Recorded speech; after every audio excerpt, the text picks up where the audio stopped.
Hi friends, இந்த வீடியோல நம்ம பார்க்க போறது வந்து InDesignல மார்ஜின் கைடு எப்படி யூஸ் பண்றதுங்கறத நம்ம பார்க்க போறோம்.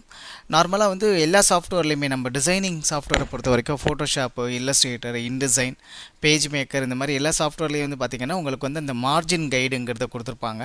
அதாவது நம்ம வர்க் பண்ண போற அந்த பேஜுக்கு வந்து பாத்தீங்கன்னா ஒரு மார்ஜின் வந்து கொடுத்திருப்பாங்க. அந்த மார்ஜின்ங்கறது நம்ம எதுக்கு யூஸ் பண்ணுவோம்னா இப்போ ஒரு ரஃப் பேப்பர்லயே நம்ம எழுத போறனால ஒரு ஸ்கேல் வச்சு நம்ம ஒரு மார்ஜின் போட்டுப்போம்.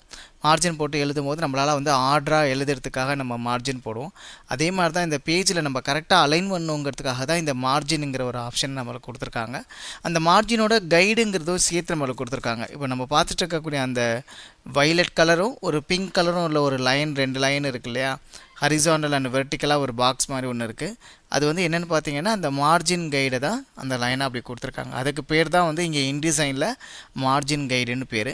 இதை வந்து நம்ம ஷோ அண்ட் ஹைடு பண்ணலாம். கண்ட்ரோல் செமிகோலன் திரும்ப வந்து உங்களுக்கு அது ஷோ தெரியணும்னா கண்ட்ரோல் திரும்ப அதே செமிகோலனை ப்ரெஸ் பண்ணிங்கன்னா ஷோ அண்ட் ஹைடு நீங்கள் வந்து அதை பார்த்துக்கலாம், இல்லைனா வந்து மறைச்சிக்கலாம். ஸோ இந்த மார்ஜின் கைடு வச்சு யூஸ் பண்ணும்போது தான் நம்மளுக்கு நான் சொன்ன மாதிரி இந்த ரூலர்லேருந்தே டிஃபால்ட்டாகவே உங்களுக்கு வந்து அங்கே அந்த மார்ஜின் கைடு ஒவ்வொரு பேஜஸ்க்கும் அவங்களே கொடுத்துருப்பாங்க.